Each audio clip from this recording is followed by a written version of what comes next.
నేను సౌందర్యంగా ఉన్నాను అని ఏం చేస్తారు నాన్న? అమ్మా ఏం చేస్తారు? నా అంతటి అందగత్త వేరొక్కరు లేరు అని ఏం చేస్తారు అమ్మా? చాలా మనసులో గర్వంగా ఉంటారు. కానీ దేవుడు చెప్తున్న మాట ఏంటి అనంటే, నీ అందముతో నీవే మోసపోతూ ఉన్నావు, నీ సౌందర్యముతో నీవే మోసపోతూ ఉన్నావు.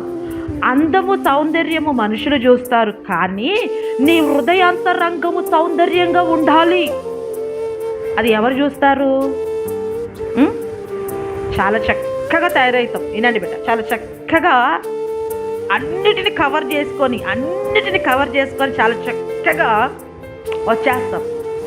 అమ్మా మనసులో మాత్రము దోపుతూ ఉంటుంది, మనసులో మాత్రం కోపంతో ఉంటుంది, మనసులో మాత్రము అసూయ ఉంటుంది, మనసులో మాత్రము ద్వేషాలు ఉంటాయి, మనసులో మాత్రం ఏముంటుంది నాన్న?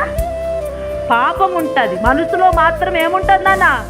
అబద్ధాలు ఉంటాయి. మనసులో ఏముంటుంది నాన్న? అమ్మా పగలు, కక్షలు, ఇవన్నీ కూడా మనసులో ఉంటాయి. పైన మాత్రం ఎలా ఉంటుంది? అందంగా ఉంటుంది, అందంగా ముస్తబ్బవుతుంది. ఇది చూడని వచ్చినప్పుడు ఎలా ఉంటుంది జతలని? బా ఎంత అందంగా ఉన్నారా వీళ్ళు, ఎంత స్మార్ట్గా ఉన్నారా, ఎంత హోదాలో ఉన్నారా. అవును అవును, ఎంత అందంగా ఎంత హోదాలో ఉన్నారు వీళ్ళు.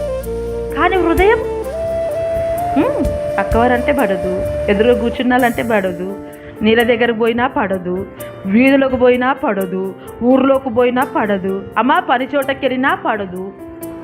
ఇవన్నీ కూడా మనసులో ఉంటాయి. కానీ అందము సౌందర్యమే ముఖ్యము అని అంటూ ఉంది లోకం.